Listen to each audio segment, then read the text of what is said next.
lakini hatuna haja ya kukomoana pale ambapo moja kati ya Watanzania anaiweka historia kubwa, anaiweka historia ambayo kiukweli kuvunjwa kwake kunakuwa ni kugumu mno.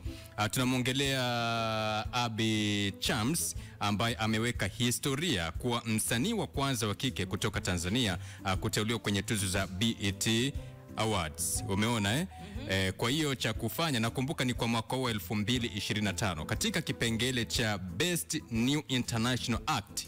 Tuzo hizi hutambua wasanii weusi wanaoibuka kimataifa, na uteuzi huu ni heshima kubwa na Abby na kwa muziki wa Tanzania kwa ujumla wake.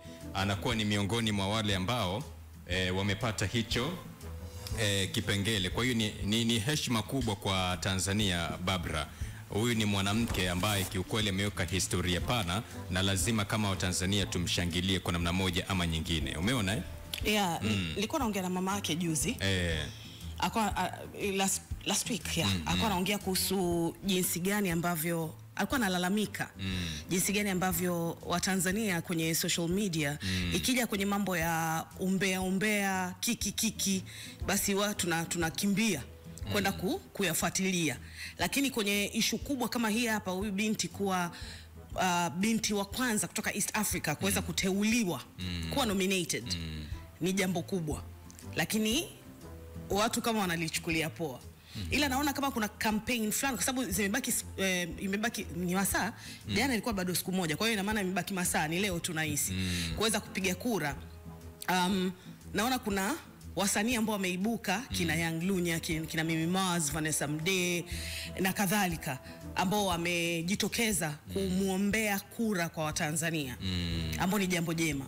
Ila pia nimeona mpaka msemaji mkuu wa serikali Gerson Msigwa pia amemposti, ametoa rai kwa wananchi kuweza kumpigia kura, na kupigia kura ni rahisi kweli aise.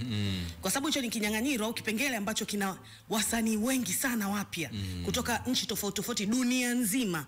Hapa unaongelea Ufaransa, kwa hapa Afrika nadhani kuna Nigeria na South Africa na mataifa mengine ni mengi mno, mengi mno.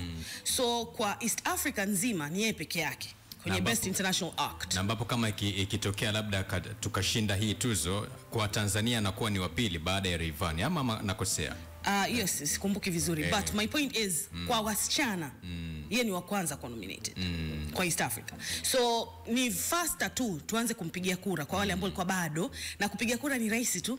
Unaingia actually ukimsearch tu Abby Chams kwenye Instagram, ameweka hizo post zake nyingi sana ambazo anakuelekeza jinsi ya kupiga kura. Hata mimi jana nimempost. Kwa hata ukiingia kwangu @Barbara Hassan M, utaona jinsi ya kupiga kura, ambao ni kubonyeza tu kuingia kwenye account ya BET International au BET Africa, halafu utakuta picha yake pale, kuna post ambayo ina picha yake. Nenda tu ka like, that's it. Mtanzania BET International au BET Africa, ingia pale, wafollow, alafu like post ambayo ina picha ya Abby Chams. That's hiyo ndo kura yako, umemaliza.